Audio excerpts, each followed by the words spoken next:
Хайырлы күн. Біз Мәжит Ғафури исемендәге Башкорт дәүләт академия драма театрының Казандагы гастрольләренә багышланган матбугат конференциясенә җыелдык һәм безнең кунакларыбыз Бикчәнтәев Фәрит Рифкат улы, Алискар Камал исемендәге Татар дәүләт академия театрының баш режиссеры, Россияның һәм Татарстанның атказанган сәнгать эшлеклесе, Габдулла Тукай исемендәге дәүләт премиясе лауреаты, Әмиров Алмаз Хадис улы, Башкортстан Республикасының халык артисты, Башкортстан Республикасының Шейхзада Бабич исемендәге премия лауреаты, Мустаева Алина Рөстәм кызы, театрның хореографы һәм безнең әле киләчәк кунакларыбыз Файзуллин Иршат Ишбулат улы, Башкорт дәүләт академия драма театрының директоры һәм без көтәбез шулай ук Гафаров Фидан Сафа улының, Башкортстанның, Татарстанның һәм Россияның халык артисты, Башкортстан Республикасының Салават Юлаев исемендәге дәүләт премиясе лауреаты, шулай ук театрның артисткасы Исмагыйлова Гөлмира Салават кызы, Мәҗит Ғафури исемендәге Башкорт дәүләт академия драма театрының артисткасы. Алар безгә килеп җитерләр дип ышанабыз. Әлегә Фәрит Рифкатович сүз сезгә. Сез сөйләп китсәгез иде, менә бу традиция 2 елга бер тапкыр Башкорт дәүләт театрының бездәге гастрольләре кайчаннан башланды. Шул хакта сөйләп китсәгез иде. Хәерле көн. Хәерле көн. Мин нәрсә әйтә алам? Мин үземне белә башлаганнан бирле ул әле мин театраль училищеда укый идем. Шуннан соң театрның баласы буларак буталып йөридер идем, әле мәктәптә укыганда да театрда. Һәм шуннан бирле мин Мәҗит Ғафури театрын бик яхшы беләм дип әйтә алам. Инде ул традиция, сез әйтеп киттегез, традиция ул чыннан да традиция, 2 елга бер мәртәбә. Безнең театр, Алискар Камал театры Уфага бара гастрольләре белән, зур гастрольләре белән. Инде Ғафури театры безнең бинада, шулай ук 2 елга бер мәртәбә гастроль белән килә. Монда инде дуслык турында сөйләп торырга күпме сөйләсәң дә сүз җитмәячәк, чөнки чыннан да без бик якын дуслар. Монда менә хәзер килеп җитәләр, Фидан Сафич, Гөлмира. Шуннан соң мин мәсәлән бүген уйлап куйдым, мин инде Ғафури театрында 3 спектакль куйдым. 3 спектакль, шуңа күрә мин андагы артистларны бик яхшы беләм. Ул бик көчле труппа чыннан да. Төрки дөньясында минемчә 2 шәп труппа бар. Алискар Камал театры труппасы һәм Мәҗит Ғафури театрындагы труппа. Анда яшьләр бик күп яшьләр. Һәм ул традиция дәвам итә. Менә безнең яшьләребез, андагы хәзерге яшьләр белән алар бик нык аралашалар. Һәр интернет челтәрләре бар. Шулай бер-берсенә ирешәләр. Шуңа күрә безнең иҗади да дуслык бар. Шул ук вакытта менә бер-беребезгә кунакка ирешәбез без. Шуңа күрә без бик игътибар белән күзәтәбез. Алар нәрсә куялар икән, алар да шулай күзәтәләр. Без нәрсә куябыз икән. Шуннан соң шуңа күрә минемчә ниндидер нәрсә дип әйтим, иҗади конкуренция да бар безнең. Без көнләшеп тә куябыз, алар да көнләшеп куялар. Шуңа күрә бу дуслыкның тамырлары бик тирән. Шуңа күрә иншалла бу дуслык дәвам итәчәк дип уйлыйм. Чөнки әйтәм, яшьләребез, безнең яшьләребез бик дус булып яшиләр андагы артистлар белән. Менә шул. Тагын нәрсә дип әйтим икән. Алмаз Хадисович, менә Уфа тамашачысы, театр тамашачысы да, шулай ук кино тамашачысы да сездән ниндидер яңалык көтә, ниндидер кызык һәр вакыт көтә торганнар. Сез Казан тамашачысына нәрсәләр тәкъдим итәчәксез?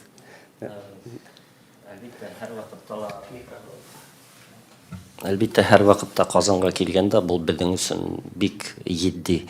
Һәр вакыт тулкынланып киләбез, бик яратабыз Казан тамашасын, чөнки без алардан шул тиклем йылы карашта туябыз. Һәр вакыт килгән һайын Казан тамашасы безне шул тиклем йылы итеп, шул тиклем матур итеп каршылай.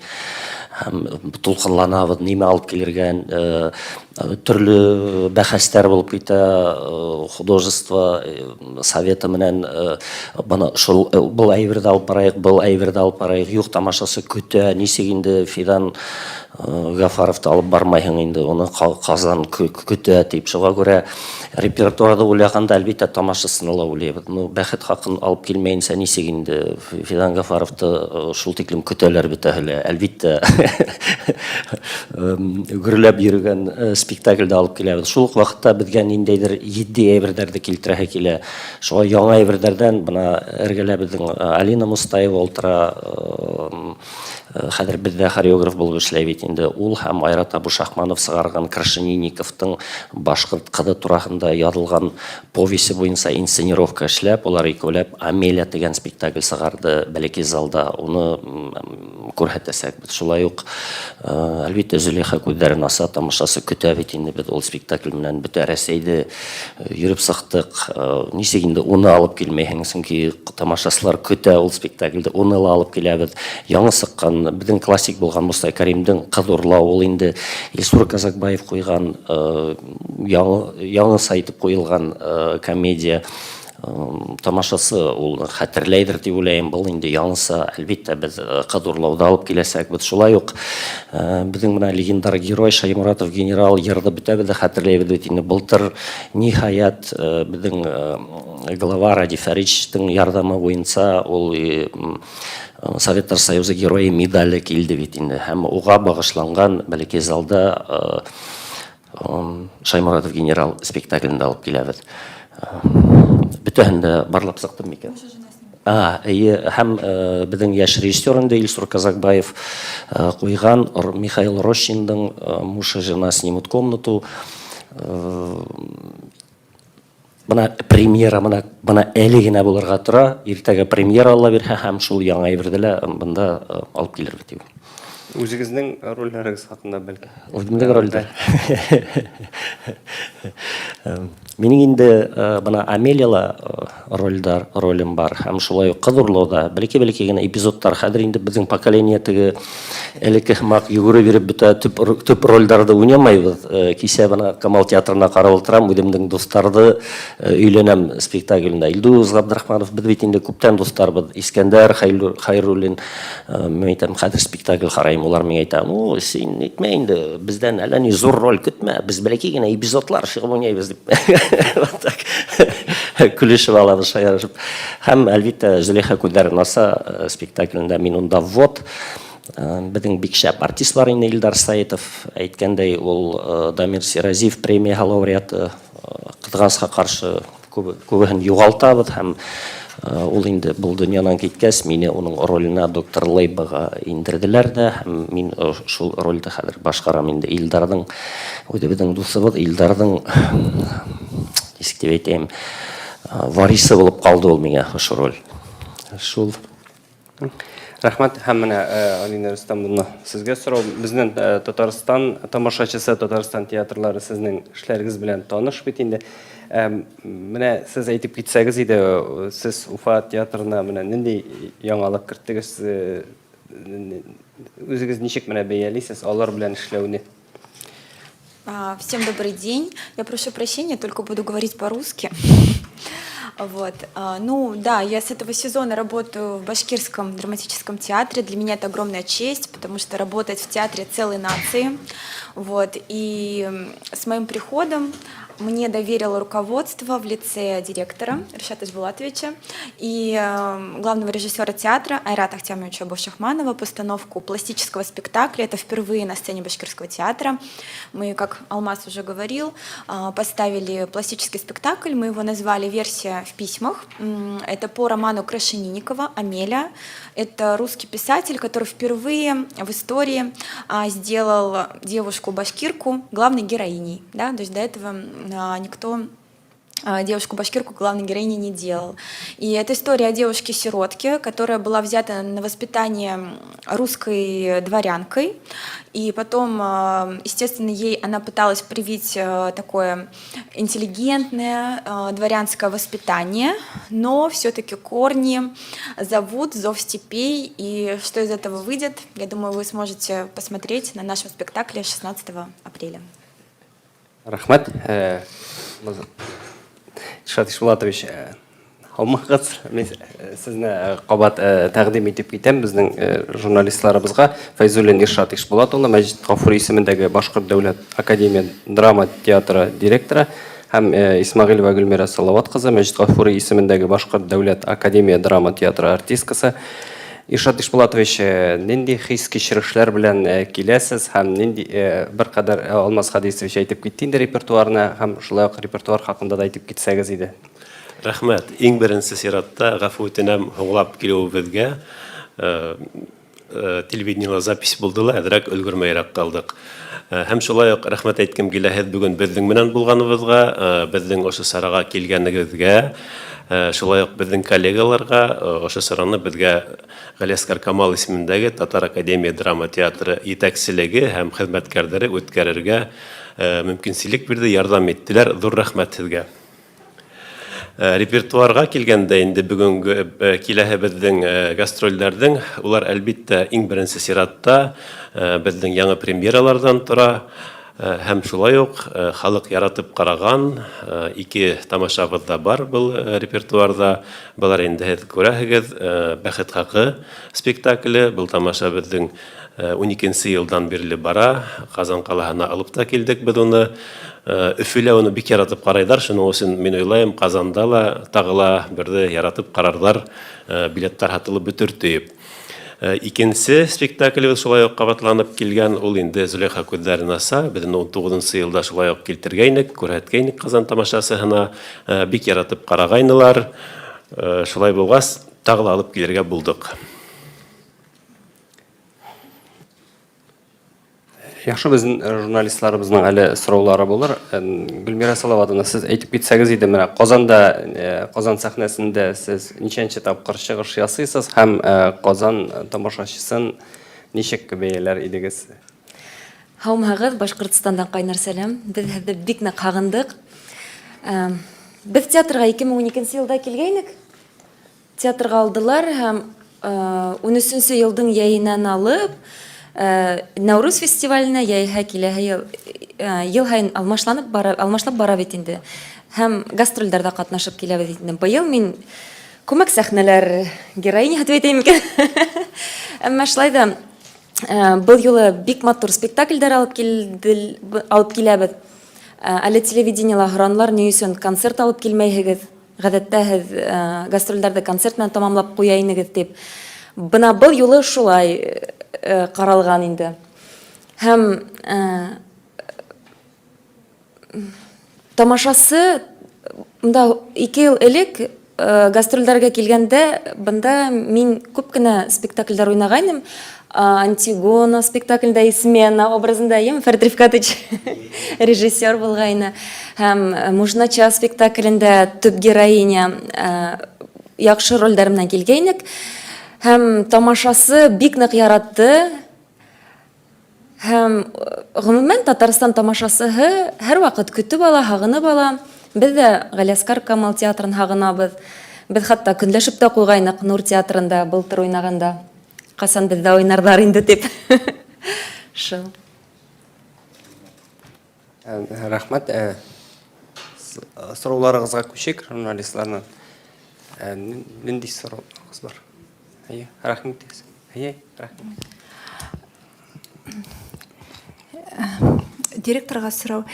Иршат Ишбулатович, менә сезнең театрда Фәрит Бикшәнтаев 3 спектакль куйдым диде. Бездә Камал театрында да Бушахмановның спектакль берне куйганы бар әйме. Тагын сезнең үзара шундый режиссерлар алмашу дигән планнар бармы киләчәктә? Ну, чакыру режиссерларны. Рәхмәт сорауыгызга. Чынлап та минең исләгәндән генә минең хатынымның исеме Марис спектаклен куйган 2003 елда булса кирәк. Уның арасында Антигона спектакле куелды. Әлбиттә, бындай осраш алмашулар режиссерлар белән әйтәйек инде булырга тиеш. Чөнки ул барыбер дә икенче мәктәп, икенче кул астында эшләүе.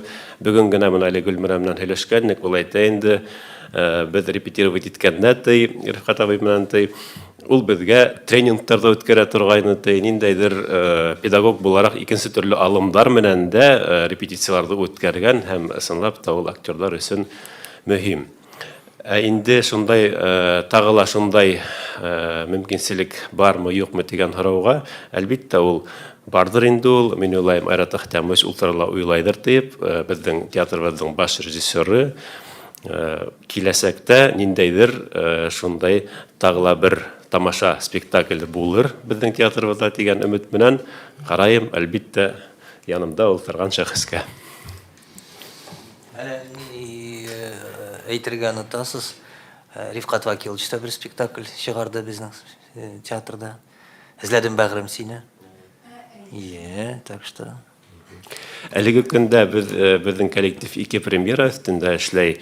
Менә 27-һе иртәгә яңа премьерабыз чыгып килә. Без аны килтерәбез. Менә был репертуарда бар ул Яшь гаилә фатир эзләй дип атала. Михаил Рощин әсәре буенча һәм инде апрель башында шулай ук премьерабыз чыгып килә. Шуга бүгенге көндә нигә буларның героинялары юк икән дип уйламагыз. Улар һәрбере бик эш өстендә эшләйләр. Шуга русча әйткәндә заняты. Бу сорауга артистларның фикерләрен дә ишетү кызык булыр иде. Гөлмира Салаватовна, бәлки сез әйтеп китерсез, менә башка режиссерларның Башка режиссерларның ничек Бикчәнтәевнең куюы ничек бәялисез? Фәрит Рифкатовичтыгын алганда, сынап та безнең өчен зур мәктәп булды. Уның менән эшләгәндә төрле тренингтар, чөнки беренчедән Фәрит Рифкатович педагог, режиссер, педагог һәм бун әле ул бит инде спектакль репетицияларда тренаж эшләй торгайнык та инде шуның кайһы бер уеннарын һаман да уйнайбыз без яшьтәрмә Фәрит Рифкатович. Зур рәхмәт һәм ысынлап та тагын да бер тапкыр эшләү мөмкинчелеге булһа, без бик тә шатланыр идек. Чөнки кәрәк ул артистлар өчен дә төрле режиссерлар менән эшләү кәрәк. Уларның алымдары менән шул Антигонага килгәндә, онда бит атмосфера һала. Мотор, шәп, шундай атмосфераһы оҡшай, яҡын. Һағындыра, әммә Ҡыҙанысҡа ҡаршы һуңғы ваҡыттарҙа ҡуйылмай әле был спектакль. Алмас Хадисович, сез фикерегез бу сорауга ҡарата башка режиссерларның ҡуйыуы менә ничек бәялисез? Камал театры ничек бәялисез? Гомумән театрҙарға ситтән килеп режиссерлар йыш ҡуя икән, минеңсә, мин бик ыңғай ҡарайым. Сөнки яңынан-яңы кровь обновляется тибет бит инде шаир әйткәндә, яңынан-яңы алымдар артист үҫә генә bundan. Әлбиттә, үҙебеҙҙең Айрат Ахтямович булыу бик яҡшы, һәйбәт, ул беҙҙе белә бөтөн төрлө яҡтан да. Бына ситтән килеп эшләгән шул. Улар бит инде беҙҙе белмәйҙәр. Шуға күрә эксперименттар башлана, уйлау башлана, нисекерәк эшләү. Был әлбиттә ҡыҙыҡ һәм артистҡа мин ыңғай ҡарайым. Үҫеш ниндәйҙер.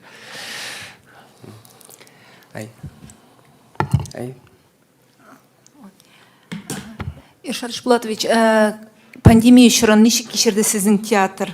Һәм тамашачы яңадан менә шушыннан соң хәзер залларын тутырып килә башладымы, әллә һаман тамашачы өйрәнеп бит алмыймы килергә театрга?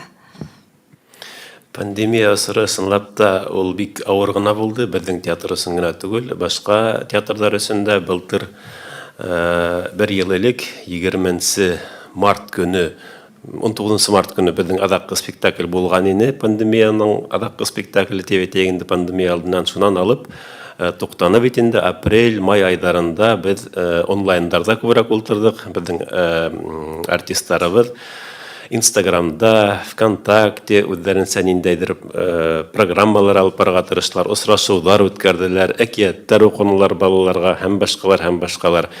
Бәлки ниндәйҙер онлайн репетицияларда үткәрергә тырыштылар, но беҙ беләбеҙ, репетицияларда онлайн үткәреү ул дөрөҫ түгелдер. Июнь айында отпускаға киттек коллектив, июльдә сыҡтыҡ та инде эш башлаған инек. Бітәгеҙҙә беләгеҙ, беҙҙең театрыбыҙҙың ҙур ғөмүмән театрыбыҙ ремонтта булды 19-20 йылдарда һәм сезоныбыҙҙы беҙ бәләкәй залда, үҙебеҙҙең бәләкәй залыбыҙҙа асып ебәрҙек. Унда 120 урын беҙҙең шундай мәл килеп етте. 30%-ка гына залды тултырырга мөмкинчелек бар ине сентябрь айында, һәм без 36 кешегә спектакльләр күрәтә башланык. Бәләкәй залда 30% шул тирә килеп сыкты. Онан ары инде процентты күтәрделәр. Онан ары инде 28 декабрь көнде без үзебезнең зур сәхнәбезне астык. Ремонтка килгәндә, әлбиттә, ремонт эшләнеп бетүгә бетмәгән, но шулайга карамастан зур сәхнә ниндәйдер кимәлдә әзер булгас, без шундай карарга килеп, зур сәхнәбездә эшләй башладык һәм менә январь, февраль, март айдарында әле эшләп киләбез зур сәхнәлә. Хәзерге мәлдә инде безнең республикала 5%-ка yeткән ине тамашасы залында булу. Атаклам менә бер азна 10 көнлек кенә республикабызның башлыгы Радиф Фәрит улы 100% мөмкинчелек бирде театрларга һәм спорт учрежденияларына заполняемыз залы буенча. Әлбиттә, тамашасы бик хагайып, куркып кына килделәр тәүге мәлдәрдә тамашаларга. Шундай күзәтү булды. Адаккы көнгә тиклем билеттар ничектер һатылмай торалар. Һәм моны көне килеп еткәс, шул көнендә генә тамашасы килеп билеттарны һатып алала. Кирә әлеге мәлдәлә гомумән шундай тенденция бара дип әйтер идем. Шул ук вакытта без бәләкәй залда эшләгәс, опера балет театрының бәләкәй залында эшләнек, капиталь ремонт барган мәлдә үзебезнең бәләкәй залда былтыргы 7нче сезонда безнең күп кенә тамашаларыбыз бәләкәй формалы спектакльләр булды инде, чөнки әйтеп үткәнемчә 2 залда да бәләкәй форматта эшләргә туры килде. Хәзер менә зур бинабызда, зур залыбызда зуррак форматлы спектакльләр сыгарып тырышып эшләйбез. Безнең артистларыбыз да бит флешмобларда катнашканнар иде. Бәлки сез әйтәсез, пандемия чорын сез кичердегез. Ниндидер яңа жанр барлыкка килде дисәк тә була без бит инде. Мин үзем тура эфирдар алып барга тырыштым Инстаграмда һәм шулай ук театр исеменнән безнең яшь егет Айдар Шамсуддинов тура эфирдар алып барды һәм шул ук вакытта кунакка Камал театры артистлары ла инде шунда нишләйһең инде. Яңарак кына сериал караным. Англия артистлары сыгарган сериал, аны шул пандемия вакытында артистлар нишләргә белмәенсә яткан вакытта үзләре Бужумында Америка артистларында Сэмюэл Джексондарды ла кушып, Англия артистлары шундай сериал сыгарган постановка дип атала. Тап ана шул пандемия вакытында ни тиклем кыен артистка эше тик ятудан сыккан. Тап ана шул безнең больной тема дигән. Ну нисек кенә булмаһын тырыштык инде. Тик ятып булмай. Читкалар шундай жанр бар бит хәзер. Кайбер Мәскәү театрларында шундай жанр яңа прямо текстты тотып артистлар пьеса укыйлар һәм тамашасы акса түләп килеп карайлар. Ниндидер яңа пьесаны шулай йөреп укыйлар. Без инде онлайн форматта шуны эшләп маташтык инде. Тырыштык инде үзебез тик утырмаска. Чөнки кыен артистка тамашасы кыен. Шулай. Режиссер. Ярыйласы жанда уйлап торасыз. Тамашачыда кирәкми. Сез дә әйтеп китсәгез. Кызык була инде ул. Безгә Руслан Юлтаев шылтыратала һәрбер артистка инде. Мәсәлән, миңа бына ошо ак кагыз тотаһың да төшәһең, флешмоб был, булар өчен был, бөтәбез дә врачтарга рәхмәт һүзләре кул сабабыз. Һәр вакыт көндә нимәләр килеп сыгып торды, бит. Көндә нимәләр эшләнек. Шуңа уйлап, касан ошо бөтә һәм репетициялар башлана инде, сынап иҗат эше белән шөгыльләнә башлайбыз дип.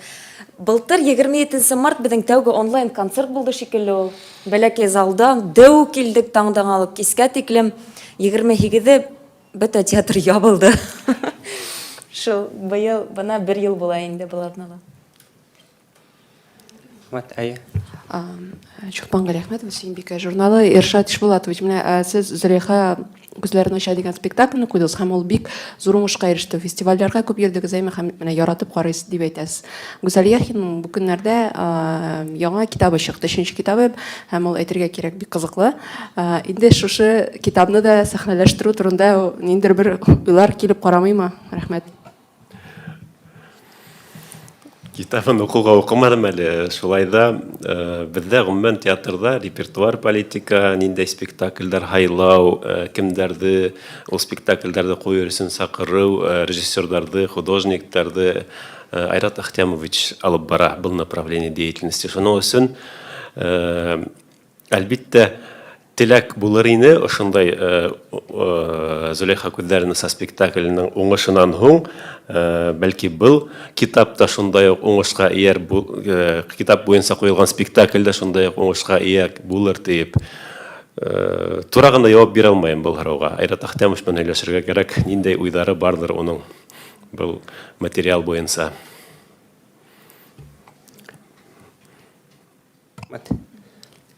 Бар мисыр фаркс. Хәерле көн, Алина Айдарова. Күп кенә драматурглар әйтә килә, безнең пьесаларны сәхнәләштермиләр диләр. Режиссерлар киресенчә пьесалар юк диләр. Сездә дә андай кытлык дип әйтим соң бармы? Иҗат итүче яшь драматурглар күренәме? Мин Айрат Ахтямовичка әйттем, Айрат Ахтямович, әйдәгез Казанга пресс-конференцияга, әйдәгез Казанга пресс-конференцияга тиеп.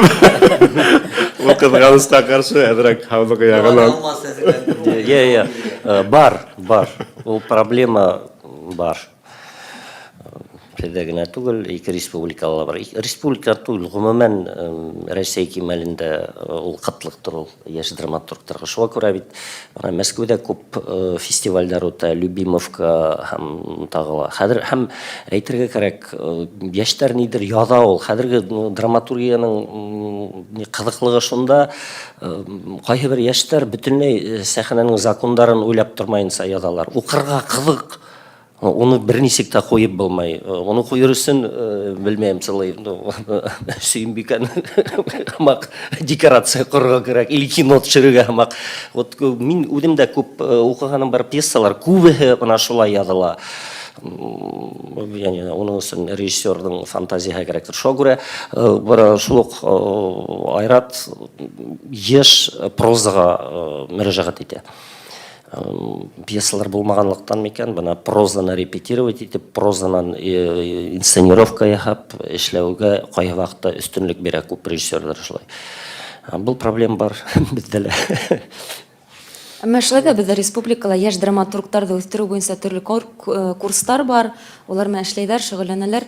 Алмаз Хадисовичтың килене лә яшь драматург дип әйтеп була, бит аның инсценировка буенча спектакль дә куелды безнең театрда. Яшь драматурглар бар ул. Гөлмира менә хуш әйтә, мин юк дим, ул әйтә бар ди. Мин әле телевидение Фидан Сафичман кан. Ду килешеп эфир алып барлык конфликт эшләнек. Сорау Алмазга. Менә хәзерге драматурглар дигәннән хәзер бик драматурглар ниндер сүгенү сүзләре белән язуда бар, аннары бик каты көнкүреш теле белән рус теле кушылган сөйләшүләр белән сез сәхнә теле булырга тиеш саныйсызмы сәхнәдә, әллә шулай бытовой тел белән сөйләшергә ярыймы һәм ни дәрәҗәдә сүгенү сүзләре кулланырга ярый сезнеңчә? Режиссердан торалар инде. Сәхнә теле әлбит. Biz rejissörga яккара. Сәхнә теле әлбиттә булырга тиеш. Нисек инде телде хаклап калырга кирәк, телде хакларга кирәк сәхнә. Ләкин кайһы вакытта шундай постановкалар, пьесалар була, мына унһыз, бер нисек тә булмай дигәндә, нык оправданный гына булһа, шундай әйбер килеп сыга һәм карайһың, ул бер нисек тә шокировать итмәй. Шулай булган һәмак, бар шундай осрактар. Ләкин моның белән бик сетрикле мәсьәлә, оны шул тиклем профессиональ итеп эшләргә кирәк һәм әлбиттә, дөрес әйтәм, режиссердан тора. Әгәр дә сак кына дөрес итеп эшләнмәһә, сразу пошлостька китә, сразу икенче якка китә, бозылуга һәм колакка әллә нисек ямһет булып килеп ята. Бар эшләнгән әйберләр ул шул тиклем филигранно дип әйтәм куела һәм не шокирует. Мисаллар бармы театрда? Куян кәкәһе. Куян кәкәһе. Куян кәкәй. Кисәге спектакльдә әйтә ул. Кисәге спектакльдә әйтә. Куян кәкәй. Нормально звучит. Камал театрында спектакль караган инде. Өйләнеп. Юк инде, примерга гына әйтәм, куян кәкәһе бик кызык булгайны. Бар инде мин караным Салават театрында Эсур Казакбаев куйган спектакль. Олжас Жанайдаровтың спектакле. Онда бір керде хүгіні бар ені. Олар нешләні? Спектакль алдынан режиссер һәм театр етәксігі сығып, тамашаластарға алдан ук әйтеп қойды. Будет ненормативная лексика в некоторых местах. Әгәр дә кемгә охшамай икән, кемдер не согласен, сразу можете уходить, чтобы это вас не шокировало, дип әйтеп куйгандар булды ул. Ну да, там прозвучало. Меня это как-то не шокировало. Значит, это нормальный тип эшләнгәндер инде. Все от вкуса зависит. Шлавитин. Вот я опять стрелку на режиссуру перевожу. Шлавитин. Но они тагын исек. Артистың да интеллектнан тора әлбәттә. От себя тена әйбер любой һәйбәт әйберде булып табыла. Шлавитин. Әй.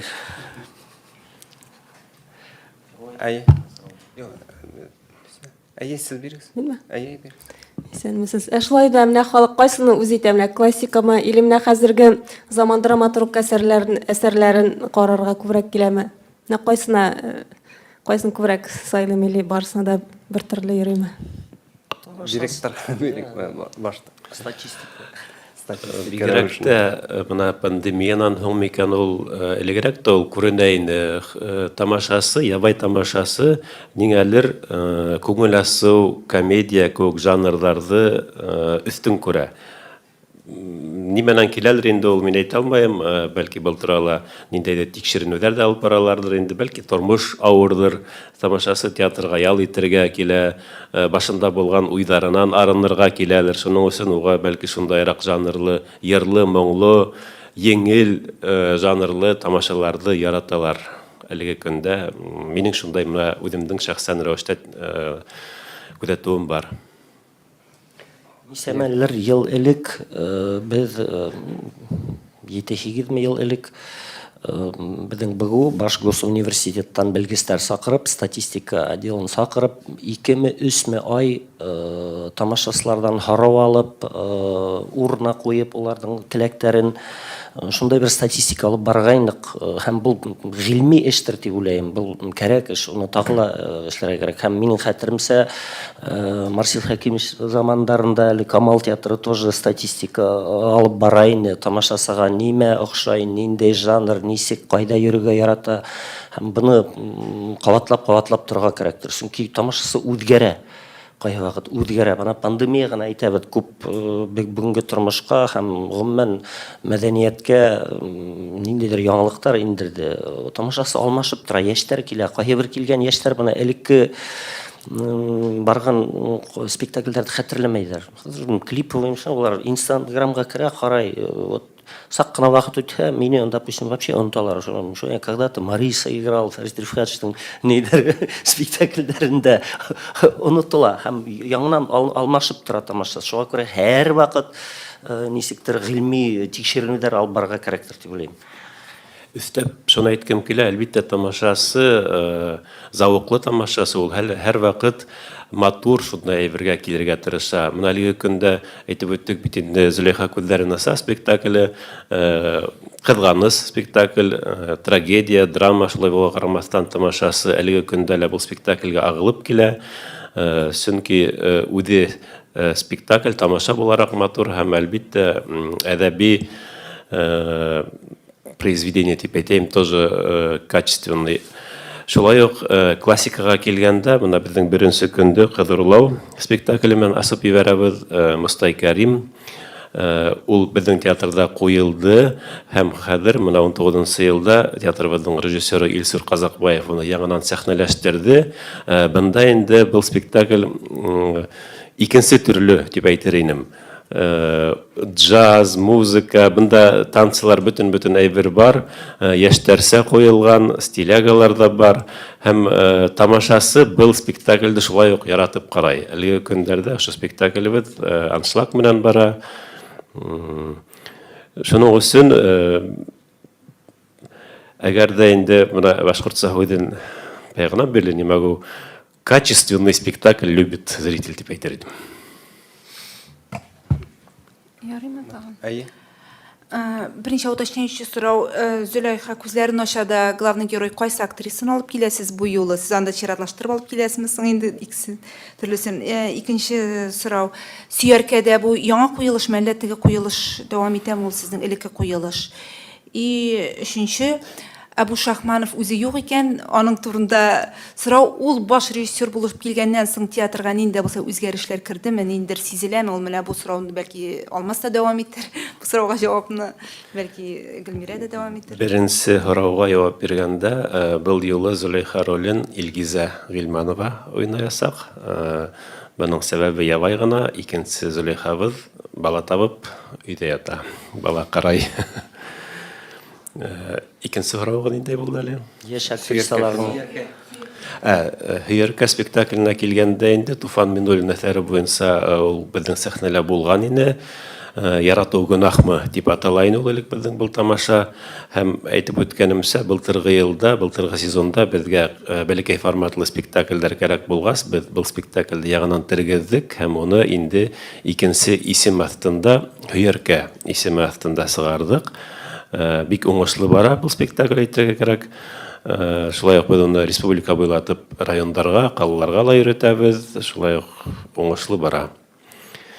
Айрат Ахтямович главный режиссер булып килгәндән соң үзгәрешләргә килгәндә, дөресен генә әйткәндә, әлегә уга нисектер менә бар көсен алып эшләргә мөмкинлек тә булмады әле. Bir yıl boyu teatr сит binala йөрөнөк, әйткәнемчә шул элекке тамашаларды, или бәләкәй форматтагы спектакльләр сыгардык.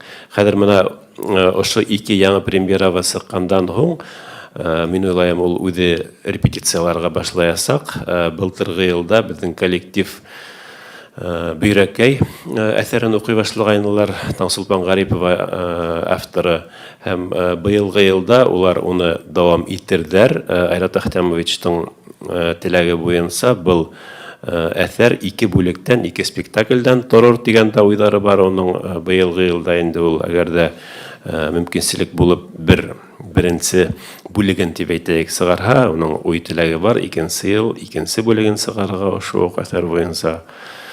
Шуның өчен мин уйлайм, әле Айрат Ахтямовичтың потенциалы зур, ул уны асыр дип.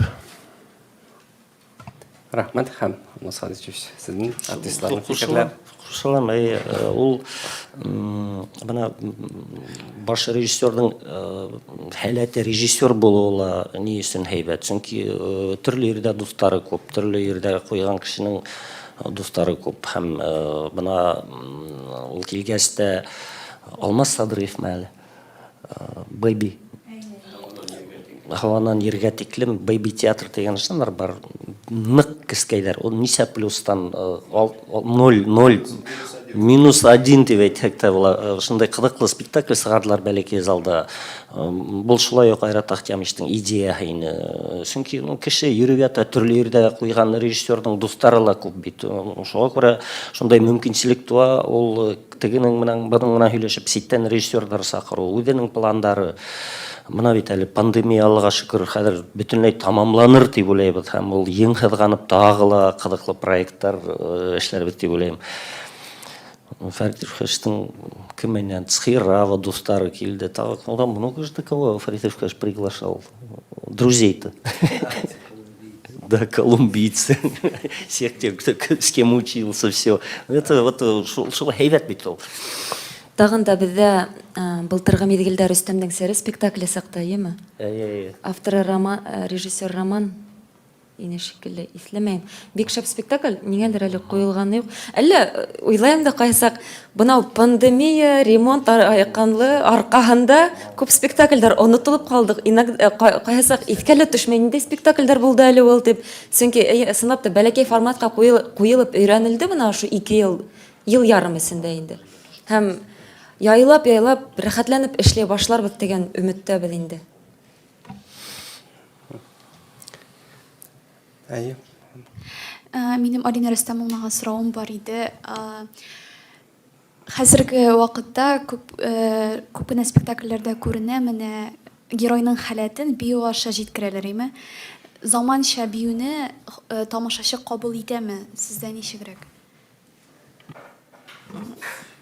Вот, а можно последнее? Я все, что было в начале, поняла, а вот самое последнее. Современные танцы как воспринимает этот Зритель у нас? Зритель, да. Да, спасибо за вопрос. Ну, мне кажется, очень положительно. Мне кажется, сейчас мир настолько современен, и сейчас век визуального искусства, и, конечно, без пластики, да, у артистов, ну, просто невозможно. Я не могу себе представить, даже если это такой прям в классическом понимании традиционный драматический спектакль, пластика артистам просто необходима. Я сейчас не говорю про танцы, да, естественно, про пластику. Вот. В Уфе зритель прекрасный, да, потому что они очень тепло приняли и наш спектакль. Вот, у нас нет проблем со зрителем, слава богу. Вот, и мне кажется, им сейчас все интересно. Мы, конечно, с нетерпением и с небольшим такой тревожностью повезем его к вам, потому что мы знаем, что зритель в Казани, он такой более изощренный, более насмотренный, наверное, где-то. Вот. И нам, конечно, это очень волнительно, как примет казанский зритель, татарский зритель. Вот. Но будем надеяться, что спектакль пройдет хорошо. Рахмат. Әйе. Директорга сорау. Татарстанның башка шәһәрләренә, безнең Чаллы, Әлмәт шикелле зур шәһәрләргә гастрольләр планлаштырылмыймы? Әллә сез Казан белән генә эшләрсезме? Әлбәттә, уйдарыбыз, пландарыбыз бар. Әлегә баягы шул пандемия аркаһында театр тормышы тукталып торды бит инде. Без даже үзебездә районда, калаларга да йөрмәй тордык. Менә әле бер ай элек кенә башланык. Күз уңында тотабыз Ярсаллы калаһын. Унда яңа театр, яңа сәхнә бар бит инде. Менә без һездә Казанда гастрольдә булган мәлдә белүемсә Камал театры как раз шул театрга барып гастрольдәр оештыра. Әлбәттә, барып кайтырга ине Ярсаллыга. Вакытын әлегә әйтергә иртәме? Вакытын иртәрәк әйтергә, иртәрәк. Бәлки көз айларында булыр. Сораулар бар? Татар белән башкорт халкыннан теге халкы кебек якын халык юк дип әйтәләр дөньяда, имен дөньяда юк диләр. Сез ничек бәялисез менә тамашачыдан чыгып? Халык йөриме? Әлбәттә, дөрес аңласам, һорауыгыз безнең театрга башкорт та, татар да, урыс та, башка милләт кешеләре дип әйтәм инде йөриләр. Бұл кешенең милләтенә карамайдыр ул театрга йөрү. Әгәр дә һин театрды яратаң икән, һин театрга киләһең, йөрөйһең һәм үзеңнең зауыгыңа яраган тамашаларны карарга тырышаһың бит инде. Хәзерге күп кенә театрдалар, бездә лә шулай ук рус теленә тәрҗемә ителә тамашалар. Шуның өчен мин уйлыйм, театр ул шундай уникаль урын. Монда милләттәр юктыр дип театр исендә. Әлбәттә, тамаша барган мәлдә. Наушник белән тыңлаучылар арта барамы торган сайын? Кызганыска каршы. Процент наушник, бер яртысы тыңлыймы? Шулай ук спектакльләренә карап, гомумән алганда прогресс бара үсү ягына. Именно наушниктар менән кулланучы тамашачылар арта, чөнки кызганыска каршы дип әйтәйек, безнең яшьләребез күбрәк үз телендә аралашмайлар. Ни өчендер улар рус телен өстен күрәләр, инглиз телен өстен күрәләр дип әйтәйек. Һәм әлбәттә, театрга килгәс, бәлки ул ниндәйдер кимәлдә телде аңлаган хәлдә лә наушник алып, наушник белән тыңлауды өстен күрә. Бу шундай тенденция бар. сораулар бармы? Мин өстәп кенә әйтеп үтер инем, моны репертуарга килгәндә, әлбәттә 5 көн эчендә без 7 спектакль күрһәтергә дип үзебезгә план алганбыз. Монда инде көненә 2 спектакльдер бар. Береһе уларның көндезге 15 апрель көне 12 сәгатьтә ат уйнатып алдан бара дигән тамашаны ла без өстәнек. Был тамаша инде безнең былтыргы елда бетәбез беләбез. Бөек Ватан җиңүенең 75 еллыгы дигән лозунг астында үтте һәм ел буена инде ошо сарыга арналган тамашалар, спектакльдер куелды. Менә был безнең театралаштырган тамаша, уның режиссеры хөрмәтле Газлеевич Утяшев, Зөһрә Буракаева автор сценария. Бында инде күбрәк документаль материаллар менән куелган спектакль. Был 112-нче кавалерия дивизия турында, уның командиры генерал Шаймуратов турында бара.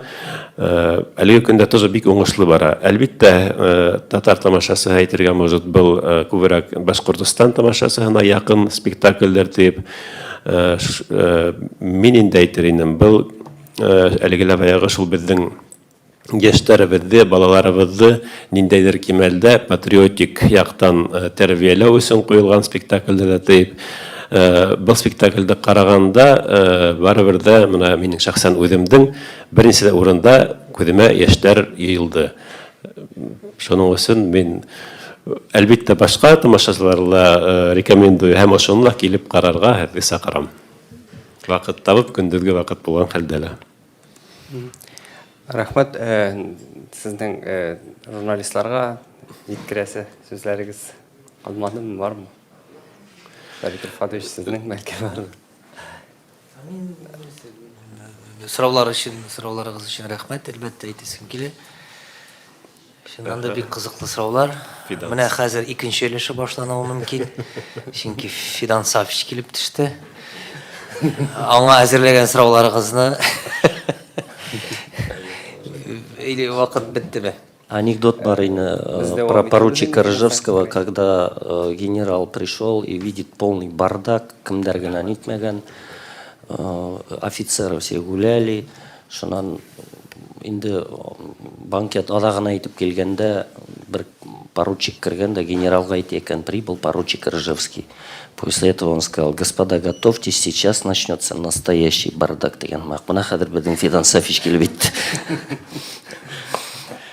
Әгәр дә вакытыгыз булһа, мин һеҙҙе һорар инем, ысынлапта Фидан Сафич менән дә бер ни тиклем вакыт үткәрергә, һорауҙарҙы уға гына бирергә һәм унан гына яуап алып, тамамлап ҡуйырға инде.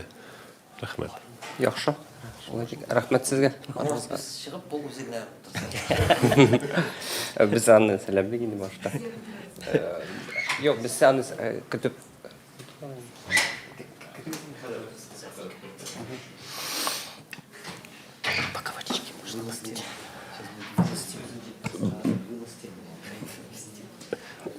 Иршат Ишбулатович, менә монда бу сорауны бирә башлаганнар, әйткәннәр иде, минем сездән сорыйсы килә, менә без бит инде ул сүзне безнең җитәкчеләребез дә яшәйтә, татар, башкорт белән татар арасы кебек якын халык юк дип, менә сез ничек әйтер идегез? Чынлап та шулай менә тамашачыдан чыгып, сәхнәдән Ысынлап та шулай. Мин бик тә ыңғай ҡарашлымын беҙҙең туғандаш халыҡ дип әйтәбеҙ бит инде. Татар халҡына шәхсән рәүештә Илфир Илшатович менән беҙ дуҫбыҙ. Бәлки ул икебеҙ директор булғанлыҡтан ғына түгелдер, ниндәйҙер темаға былай да беҙ һөйләшеп алабыҙ. Ғөмүмән, минең ҡарашым ыңғай. Һәм ул шулай булырға тейеш тә. Biz Fidan Safichni көтәбез хәзерге вакытта. Фидан Сафич бит инде ул күптән килгәне юк, именно шундай пресс-конференцияларга. Был юлы әле үҙе кергәнсә әйтеп үтәйем, Фидан Сафич бараһығыҙмы пресс-конференцияға Ҡазанға тейем инде. Барам. Һәм ысынлап та һүҙендә торҙо. Үҙе Фидан Сафич, әйҙәгеҙ.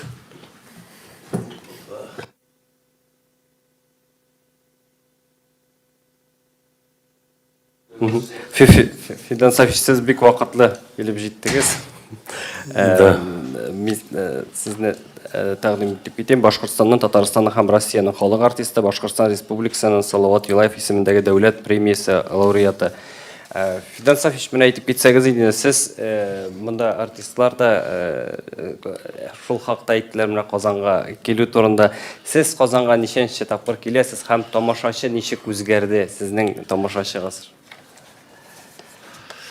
Біздің тамашачы қартайды енді, шынсын бірім. Ұлғайды, әдебиет жеткенде. Несенсі тапқыр келем, достар бек көп енді, сұтылаған. Қазір мен 55 жыл Башқұрт Академия драма театрында эшлейм. 50 жылдан да артық келем. Қанағатландырдым ме бұға? Әлбәттә. Һәм нинди рольләрегез хакында да әйтеп китсәгез иде инде, бу юлы нинди репертуар белән киләсез? Теге үзгәреш турында әйттегез, беренче карауда шулай бит. Үзгәреш бүгенге тамашачысы шул яшь буенча үзгәрде, һәм дә кайберләр инде аларның юк, һәм дә әйтәгә килә, үзгәрү сәнгатьтә, сәнгатькә караш, сәнгатьте ярату, сәнгатьте һөю, сәнгатьте кадерләү, ул бер вакытлы үзгәрмәй безнең татар һәм башкорт сәнгатендә. Үзгәрмәй, караш үзгәрмәй. Шулай ук барыгла тамашачылар, безне көткән тамашачылар ниндәй әсәрләр белән килерләр икән. Без белгән олы буын артистлары, артисткалары үзгәрде микән, танып булыр микән дигән уйда янып яталар Иманов Камил. Әмма ләкин минем күк яшь булһалар, бөтенләй һәйбәт буласак дигән ниятте белдерәм. Сезнең сораулар бармы, Фидан Сафичка? Сафич, сезнең хәзер репертуарда ничә спектакль бар? Театр сезне пандемия вакытында бераз саклап тордымы? Ул вакыт спектакльләр куелдымы? Һәм пандемия чорын ничек кичердегез? Пандемия сорын кичерү, ул пандемияны әйтәләр килмәй инде хәзер. Шул тиктеме алыктырды. Хәзер инде без бөтәбез дә менә бигрәк тә безнең генераль директорыбыз Иршат Ишватович нинде тәрбияһендә яшәнек инде. Ул хәлләрне белеп торды. Без үзебез дистанционный нидә булдык, авылдарда, үзебезнең коттеджларда, авыл онда ятырга туры килде. 60-тан һуң шулай бит инде. Ул Минздравтың теләге, шуга был авыру безнең сәнгать дөньяһында финансовый яктан гына бик ни булды инде, авыррак булды. Чөнки без үзебезгә калган дигән әйтәм. Башка яклап без менә мин үзем был сир булырга тиеш. Был сир менән мин дә сирләргә тиешмен. Элек нәгрип менә сирләр, беркем дә игътибар итмәгән. Яки хук дия, анда пневмония инде рус әйткәндә. Беркем дә игътибар итмәгән. Дишет итәбез, терләбез, эшкә йөри башлыйбыз. Менә шулай итеп хис итәргә кирәк үзеңне. Шул вакытта гына иммунитет дигәнне төшенселеккә бирергә ярамый. Бирелергә ярамый. Үзеңне тота белергә кирәк. Менә төшенселеккә бирелһәң, иммунитет дигән нәмә бетә. Кеше төшенселеккә бирелә, чирләй башлай. Шуңа күрә нык булайык, бөтә дөнья безнең ошо сир менән чирләй бит инде бүгенге көндә. Бу катастрофа, бөтә дөньяның катастрофасы. Татар һәм башкорт халкы гына түгел. Шуга уны күтәрә белергә кирәк. Һәм спектакльләрегездәге рольләр турында. Рольдер бүгінгі күнде менің екі спектакль Халиса Мадарисова Бәхет хақы спектаклінде. Онда төп рольда Зариф ролінде. Ол как бы автобиографический инде. Менің тұрмыш, шул тиклем құшаш, ол айтып язманым, хинің туралы язманым деген болайын.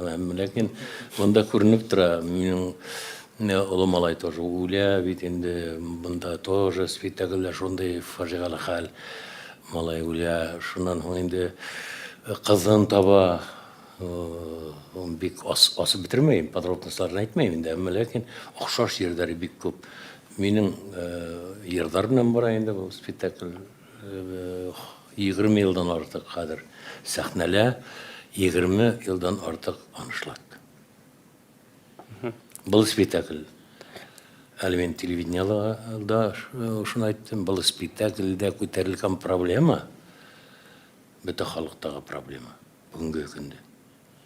Балаларыбызды ақсартынан қуып, үшқуарлық ішін түгел башқарайым деп балаларыбызды ұнатабыз. Олар менен бір стакан сейде сәлмейбіз. Олар менен хүйләшіп болтыра алмайбыз. Оларды үймейбіз де, хатта қайбірдәрібіз. Барыбыз алай түгел, ләкин шундай хәл бар. Менә бұл спектакльді қарағандан соң балаларыбыздың қадірін біліп, олар менен ешірақ ұсырашуды төп мақсат етіп қоясақпыз. Екінші спектакль менің Беловтың «Мамуля» деген спектаклі. Мен хенің қайнан қылам. Бұл енді бір артисті іскені үшін неден театрдан қуып сағараларда бұл бек одарионный артист бұла. Шол теклім көп хилафлық илтіргәз, репетицияларға қоңлағыз, спектакльдерге қоңлап келгәз, шынды қияфәтті ойнағыз. Бұны попросителер театрдан. Бұл біздің театрға қабылмай әлбетте. Попросителер. Әм бұл бұға яшарға кәрәк, оқса кәрәк бетін, ошарға кәрәк, қойдалар ішлерге кәрәк. Мұның енді бісранғас немішләген енді микроволновкалар, шында утюг дегенеге бұның хаты берей, бір қыз мінен. Қатын қыз киіміне киініп хаты берей енді. Танымағандар үшін, потому что бүтін халық біле, ол артисті. Яратқан артисті халықтың. Әммәләкен міне париктар киіп, қатын қыздар киімінде, оны бір кімде танымай. Міне шулай башланып кете. Шунан бір қызы қайын, мына өзінің әсә орына ойнарға қошап енді, мен қайна ролінде ойнап, біз мұнда көрсеткейін егін спектакль, халық бек матур етіп қараны. Эстетик наслаждение алды деп ойлаймын халықта. Сондай. Сұраудар көп болыр деп. Иршат Ишбулатович, сізге сұрау берем әлі, именно Фидан аға яғында. Фидан аға дәрежесіндегі актердің білен ішлеу театрда ауыр му? Аңа нендейдір айырым шортлар тудыруға керек ме, керек деп санайсыз ма? Хәм уланы сұрайым өзі. Нешік аңды дәрежедегі актер білен ішлеу? Әлбетте ауыр деп әйтмәс едім, ответственно. Сөнки сынлапта шундай дәрәҗәләге кеше безнең театрда бар икән, һәм әлеге көндә ул сәхнәдә уйнай икән. Әлбәттә без ниндәйдер кимәлдә, бәлки әйтерем югары кимәлдә буның өчен мөмкинлекләр булдырырга тиешбез. Әлеге көндә мөдирсен генә әйткәндә ниндәйдер һораулар тууды һине мен Фидан Сафичтан кәңәш алам. Һәм үҙемде уның алдында директор итеп түгел, кирһенсә, уға шундай шәхес булғас, хөрмәт менән ҡарап, ысынлап та шундай эшләйем инде, шулай дип, хөрмәт менән ҡарап эшләйем, әлбиттә кәңәшләшәм, хөрмәт итәм, яратам.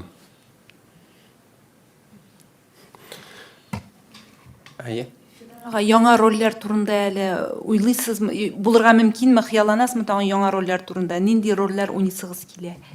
Яңа. Қызық хәл әйтеп кетеймме? Қызық хәлде әйтеп кетеймме? Әйтеймме? Әне һез барыгызды интенсивно түгелсегез.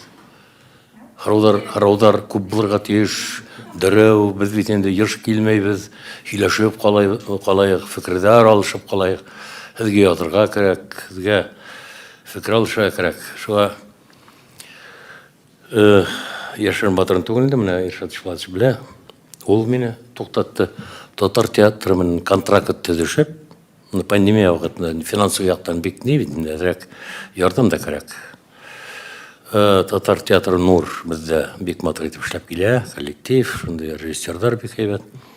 Бер спектакльдә татар язучысы әйтеп тормыйм ди кем икән. Шул спектакльдә бер рольдә уйнарга ине. Бик янып йөрим, әмма ләкин Иршат Ишбулатович туктатты. Син нәмә? Ин башкорт театрын нитәһеңме, инкар итәһеңме? Мин бит инде контракт менән генә әйтәм. Ул аңламай сактар, хәзер журналистлар йылышып, хәзер матбугат тиһә моныха, менә шундый улай ярамас инде дигән мин тукталып калдым. Иртәгә премьера шу спектакльдә. Татар театрында премьера. Вот. Иршат Ишбулатович, җавап бирегез инде. Нишләп улай әйттемме? Сынлап та Финансовичка әйттем. Финансович әйтәм, әгәр дә Башкорт академия драма театры тиһәләр, иң беренче сиратта һезне һәм Нурия Ирсаеваны күз алдына бастырабыз. Һәм киреһенчә Фидан Гафаров тиһәләр, әлбиттә Башкорт академия драма театры күз алдына килеп баса, чөнки уларның язмышлары, тарихтары ошо театр менән бәйләнгән, ошо безнең театрның үсеше уларның ижады менән бәйләнгән. Шуның өчен мин һис кенәлә Фидан Сафичты Нур театр сәхнәһендә күргем килмәй һәм күрмәйем. Йәлләр мен тибуланың инде Иршат Ишбулатович, ха?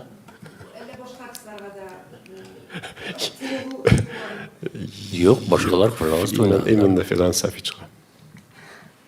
Олар бит әйтәләр. Фәрит. Олар бит әйткән балалар, ысым булһа, сын йөрәктән, һин бит бренд театрда давай. Камал театры чакырса Фидан Сафич. Авыр һорау, уйлап карайык. Салимян вакытында сакырдылар. Әллә ничек булып калды, мин дары аризалайным. Ничектер булып калды. Мәскәүгә киттек, гастрольләр башланды шулай.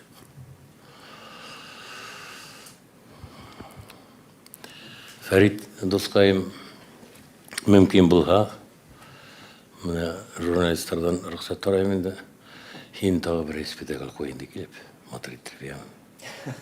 Рәхмәт. Синең спектакль, мин әле зәңгәр экранга әйттем.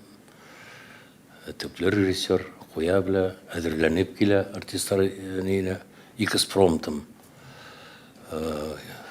Нитмәй, эшләмәй, точно белеп, нитеп, һәрбер персонажның психологияһын, һәрбер персонажның трагедияһын, внутренний трагедияһын мәйтәм белеп, аңлап, язып, нитеп килә, әзер килә, бер спектакль куя һәйбәт булыр дип әйттем. Айратка әйтермен. Фидан Сафич чакырды дип. Заказ алдым. Конечно. Бармы сорауларыгыз?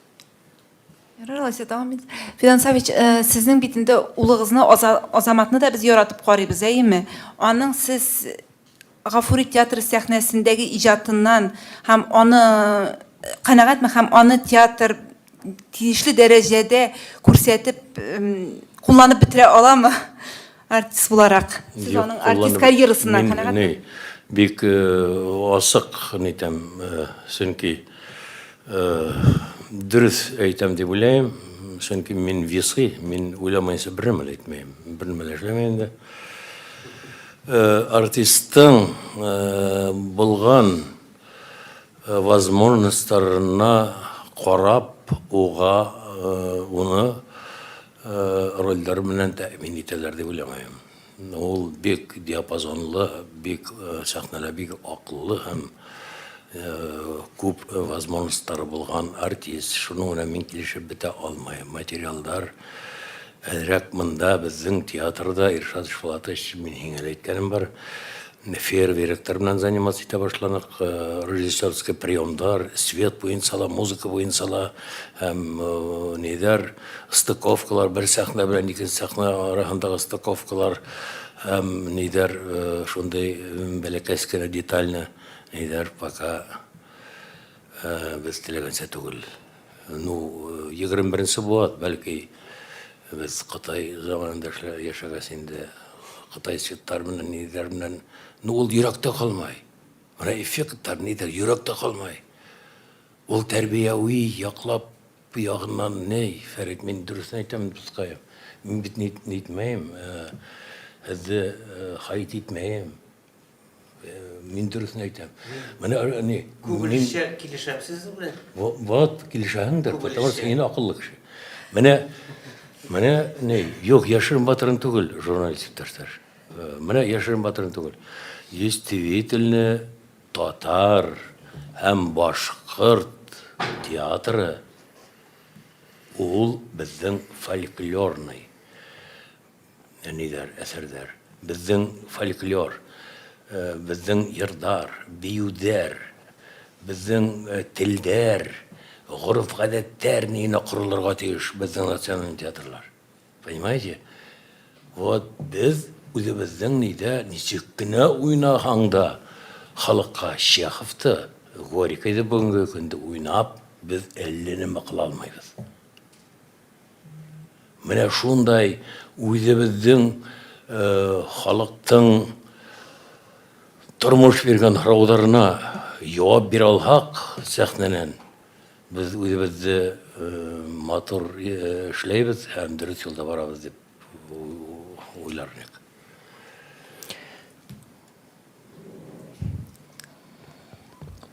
Безнең вакытыбыз төгәлләнеп килә. Кызганыч, әгәр кемнеңдер сораулары бар икән, Фидан Сафичка монда да бирә алырсыз.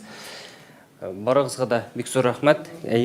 Ну, тамамлап кына әйтеп үткәм килә, хөрмәтле киң мәгълүмат саралары хезмәткәрләре, бүгенге көн безнең менән булуыгызга зур рәхмәт. Үзебезнең тамашаларыбызда көтәбез, гастроль спектакльләрендә килегез, бергә булайык. Һәм әлбиттә без һезнең ярдәмегез менән ысынлап та Казан тамашасы, республика тамашасына киңрәк безнең гастрольләр турында билдәле булыр. Улар үзләренә ниндидер мәгълүмат алырлар һәм безнең спектакльләргә килерләр дигән ышаныстабыз. Рәхмәт сезгә. Рәхмәт барыгызга да. Рәхмәт.